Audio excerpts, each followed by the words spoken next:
WWE Crown Jewel 2023 finds the company going back to Saudi Arabia one more time to give us a big show. And this is supposed to be Roman Reigns' final title defense for the year 2023 against LA Knight, along with a bunch of other matches. So first of all, I'm going to give my thoughts on the show. I'm going to give you a full review here. The show was it was a good show. A lot of great matches. It actually felt more like an AEW pay-per-view in that you had consistently good matches, but the show did feel a bit long. I think they could have shaved some time away from some of the matches.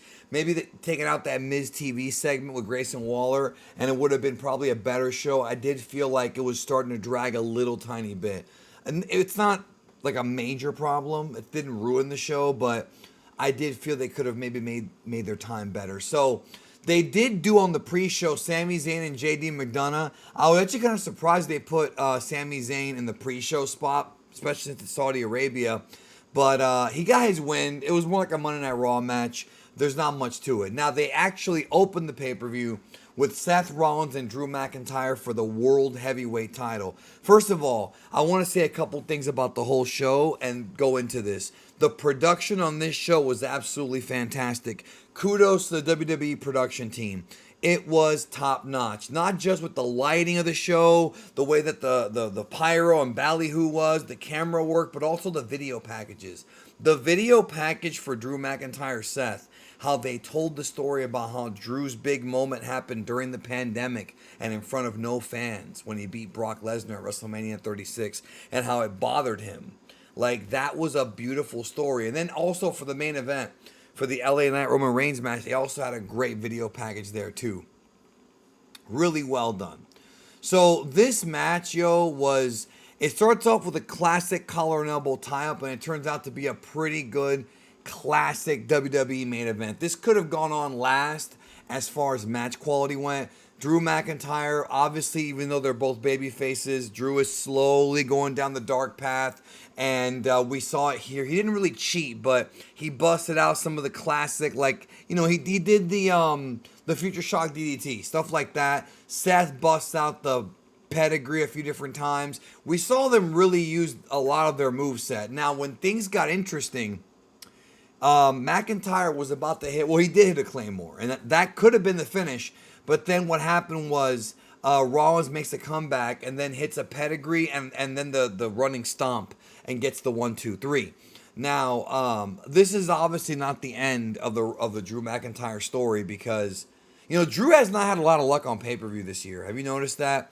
But I think Drew is still going to the dark side little by little. Now, what happens after the match is Damian Priest comes out with the briefcase and they're talking about having him cash in. He's about to cash in, but then this guy with a hood attacked him, sort of like what the Usos do, when they show up with these hoodies on, and it turned out to be Sami Zayn. So Sami Zayn took the briefcase, not allowing Damian Priest to cash in. So for Survivor Series, they're obviously doing the War Games match. It's going to be the Judgment Day, basically Priest, Dominic, Finn Balor, and JD McDonough against Sami Zayn, Cody Rhodes, Seth possibly, and maybe one other guy. It can't be Kevin Owens, so I'm not even sure who it would be.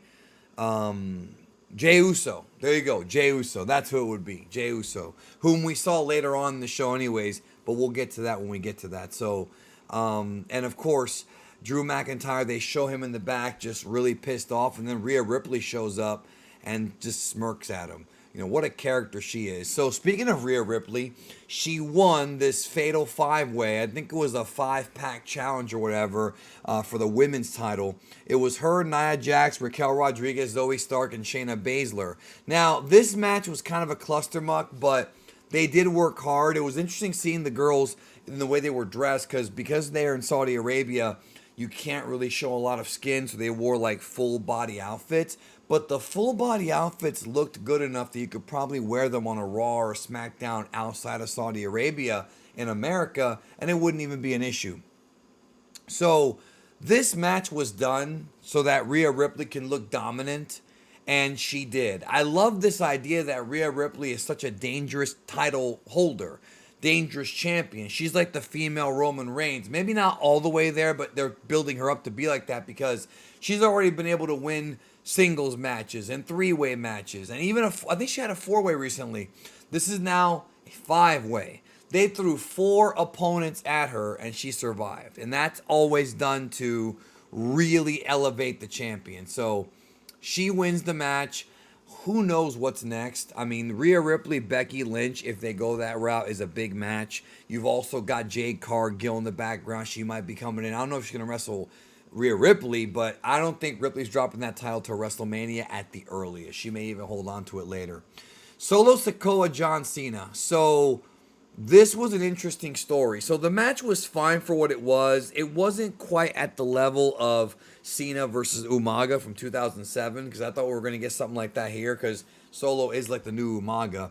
We saw Cena apply the STF better than he did before. Solo kept fighting back.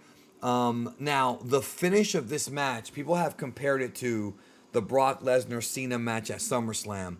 What happened was Solo Sikoa hit Cena with I think it was 15 spikes. He spiked him, he spiked him, he spiked him. He kept spiking him. Then at one point, he grabs him from the ring.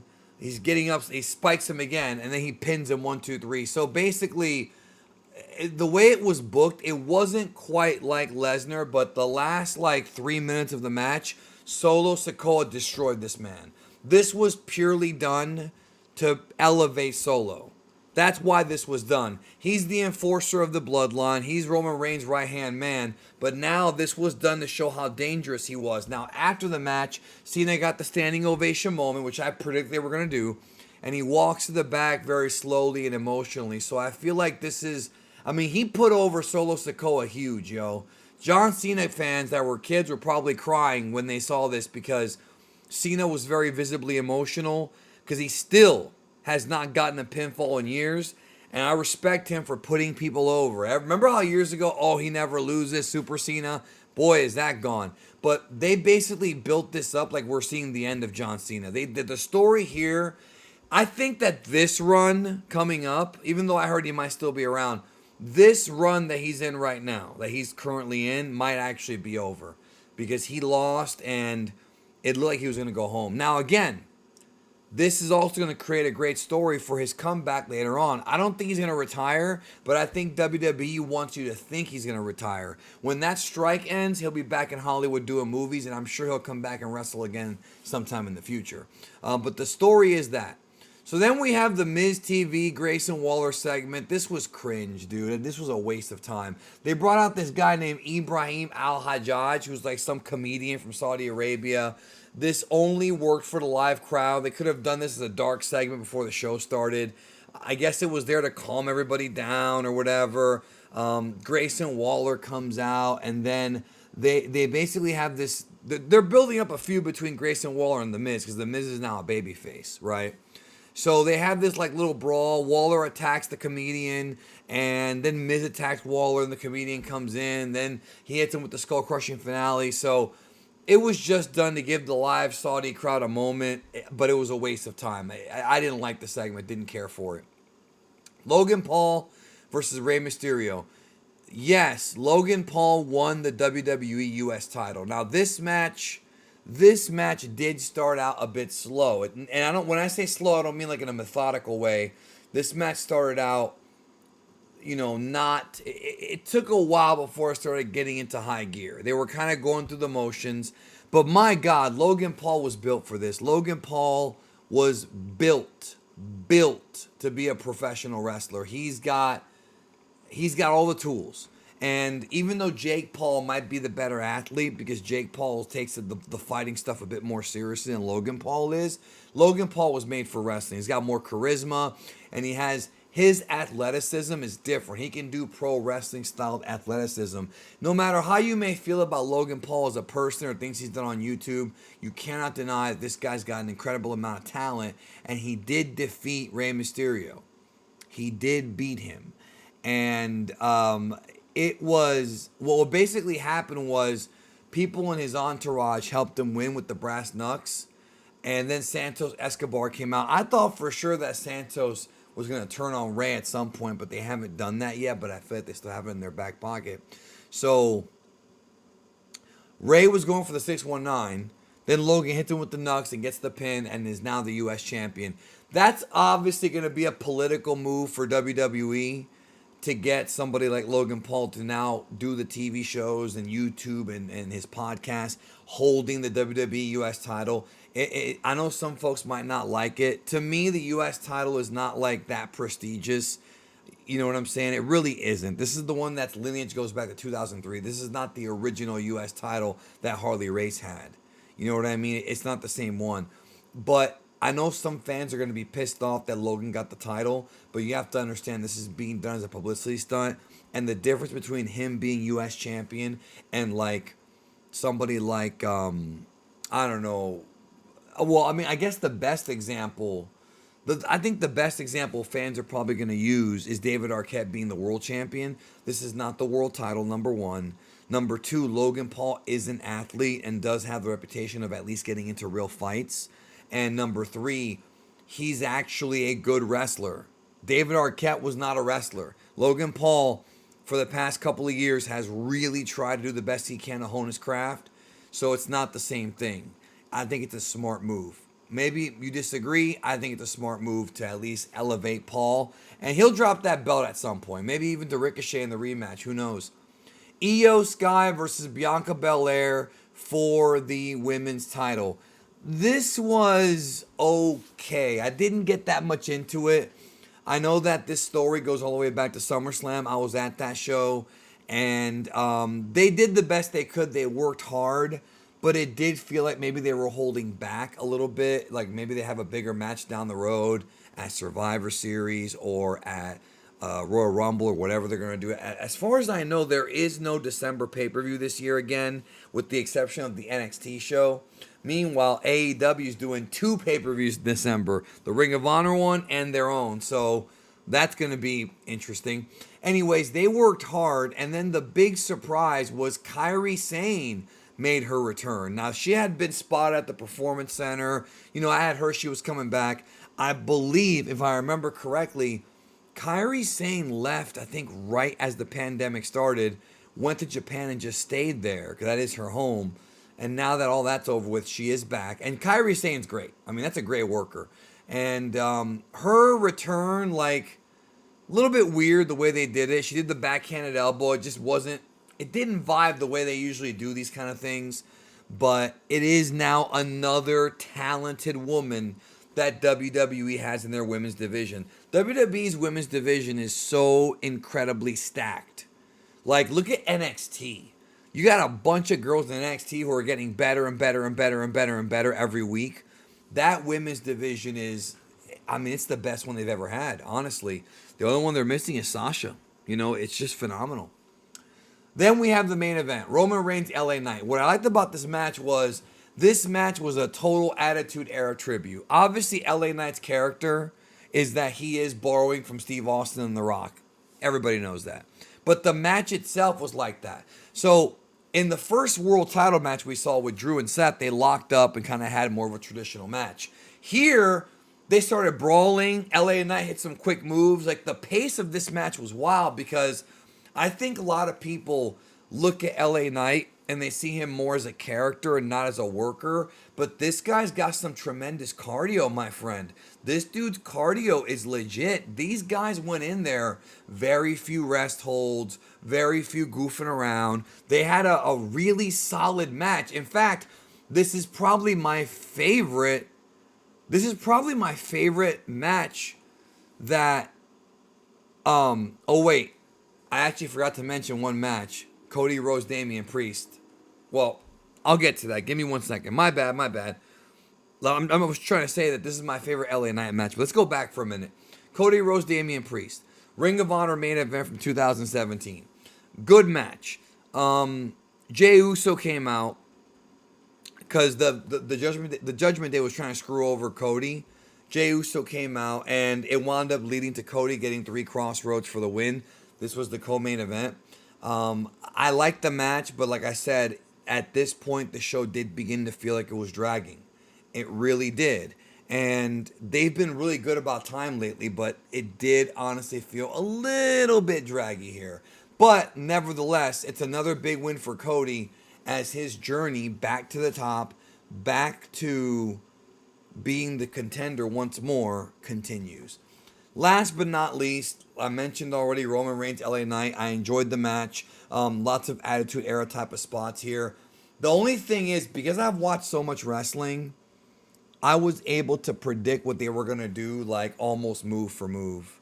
And that's not a bad thing. It's just the more wrestling you watch, the more you watch different eras and different superstars, the more you kind of can pick up on things. In this match, I mean, it was good. It's just, I just knew everything they were going to do. You know, it was just kind of easy to figure out.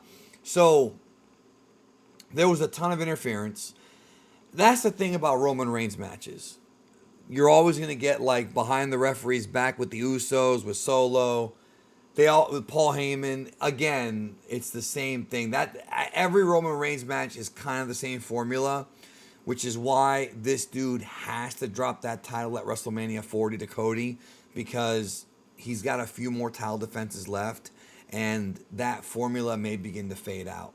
Now, LA Knight did so well. At one point in the match, LA Knight did like a flying baseball slide without sliding. He did a superplex where he literally leaped to the top rope like something that Shelton Benjamin would do, yo, and did the superplex. This dude was showing off how much of an athlete he was here, and he was showing off. It was almost like he knew, like, this is the biggest match of Eli Drake's career, aka LA Knight. I wouldn't have imagined a year ago when he was Max Dupree, a year and a half ago, that he would be main eventing within the year. And the guy had a ton of charisma. He's always had charisma. Always. He's had it. The it factor. But he knew that for this match to work, he had to turn it up. And he actually turned out to be a pretty good worker, yo. Like a really good worker. So Jimmy Uso comes out. And then LA Knight attacks Jimmy Uso. Reigns hits Superman punch on the outside. And then he hits LA Knight with the spear in the ring for a near fall. And they also did the gimmick where they speared him on the outside through the barricade. I said it before in my last review, man. They kind of overdo that spot. It's very, very overdone. But anyways, in the ring, there was a moment where LA Knight hit the BFT. Now, LA Knight did kick out of a spear. And I'm glad they did that, because the story here was, even though LA Knight wasn't going to win, he had to hang in there with the top star in the business in order to prove that he could be a top star someday. You know, it kind of was like the Rocky story. And that's what happened here. He did not win the match. He did not win. But he kicked out of the spear, and he would have won had it not been for Jimmy Uso putting Roman's foot on the rope when he hit the BFT. So this just shows that this guy is on Roman Reigns' level, and they have to do that. This is a huge moment for that character. LA Knight has now been elevated. I still think that Cody's going to ultimately be the winner of all this. He's going to end up winning the title at WrestleMania, but I definitely see LA Knight getting the world title at some point. He might get the Seth Rollins one, but I can see him being a champion within a couple of years. But I like that he's on the road to get there, and he'll have some challenges to overcome. But that's a great story, man. People like stories like that. So at one point in the match, Roman hits that front face lock, that guillotine, and they kind of teased he was going to pass out. But instead, he's able to lift them up and like hit like a stun gun on Roman Reigns.